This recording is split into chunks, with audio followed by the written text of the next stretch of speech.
ಎಲ್ಲರಿಗೂ ನಮಸ್ಕಾರ. Welcome back to my YouTube channel. ನಾನು ಕಾವ್ಯ. ಇವತ್ತಿನ ರೆಸಿಪಿಯಲ್ಲಿ ಬೆಂಡೆಕಾಯಿ ಪಲ್ಯ ಹೇಗೆ ಮಾಡೋದು ಅಂತ ನೋಡ್ಕೊಂಬರೋಣ. ಸಿಂಪಲ್ ಆಗಿ ರೆಸಿಪಿ ಅಂತ ಹೇಳ್ಕೊಬೋದು.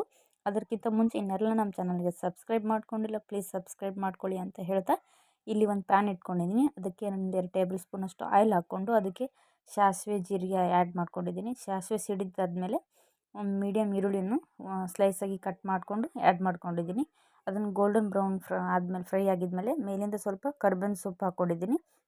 ನಂತರ ಇದಕ್ಕೆ ಟೊಮೆಟೊ ಒಂದು ಮೀಡಿಯಮ್ ಟೊಮೆಟೊನ ಆ್ಯಡ್ ಮಾಡ್ಕೊಂಡಿದ್ದೀನಿ. ನಂತರ ಅದನ್ನು ಚೆನ್ನಾಗಿ ಫ್ರೈ ಮಾಡ್ಕೊಂಬಿಡೋಣ. ಒಂದ್ಸರಿ ಗೋಲ್ಡನ್ ಬ್ರೌನ್ ಆಗೋವರೆಗೂ ಚೆನ್ನಾಗಿ ಫ್ರೈ ಮಾಡ್ಕೊಂಬಿಡೋಣ. ನಂತರ ರುಚಿಗೆ ತಕ್ಕಷ್ಟು ಉಪ್ಪನ್ನು ಸೇರಿಸ್ಕೊಂಡಿದ್ದೀವಿ. ಇದಕ್ಕೆ ನಂತರ ಸ್ವಲ್ಪ ಅರಿಶಿಣದ ಪುಡಿ ಹಾಕಿ ಚೆನ್ನಾಗಿ ಒಂದ್ಸರಿ ಮಿಕ್ಸ್ ಮಾಡ್ಕೊಂಬಿಡೋಣ. ನಂತರ ಅರ್ಧ ಟೇಬಲ್ ಸ್ಪೂನಷ್ಟು ಅಚ್ಚ ಖಾರದ ಪುಡಿನ ಆ್ಯಡ್ ಮಾಡಿಕೊಂಡು ಚೆನ್ನಾಗಿ ಮಿಕ್ಸ್ ಮಾಡ್ಕೊಂಬಿಡೋಣ ಒಂದ್ಸರಿ ಚೆನ್ನಾಗಿ. ನಂತರ ಬೆಂಡೆಕಾಯಿನ ಇಟ್ಟು ನಂತರ ಚೆನ್ನಾಗಿ ಒರೆಸಿ ಈ ಥರ ಹುರ್ಕೊಂಡಿದ್ದೀವಿ ಕಟ್ ಮಾಡಿಕೊಂಡು.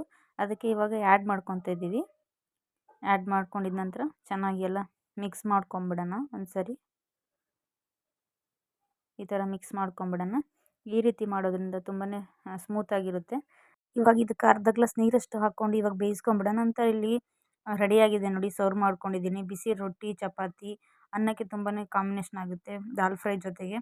ನೀವು ಕೂಡ ಮನೇಲಿ ಒಮ್ಮೆ ಟ್ರೈ ಮಾಡಿ ಅಂತ ಹೇಳ್ತಾ, ನಿಮ್ಮ ಫ್ಯಾಮಿಲಿ ಫ್ರೆಂಡ್ಸಿಗೂ ಎಲ್ರಿಗೂ ಶೇರ್ ಮಾಡಿ.